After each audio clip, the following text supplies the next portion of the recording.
beleza? Aqui é o Fox.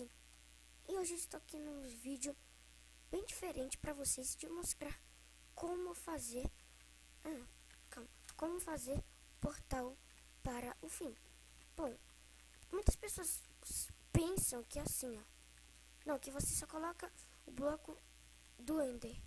Assim, só pra, né?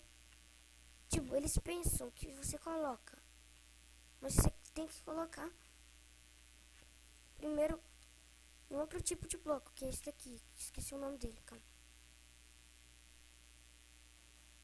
Stone Bricks, é esse mesmo. E ele é um bloco bem importante. Aí você depois coloca esse daqui por cima, entendeu?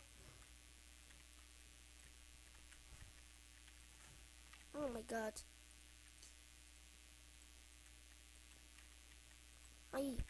Aí você coloca só os olhos.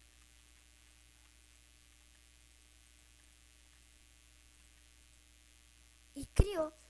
E, tipo, eu vou mostrar outro vídeo de como...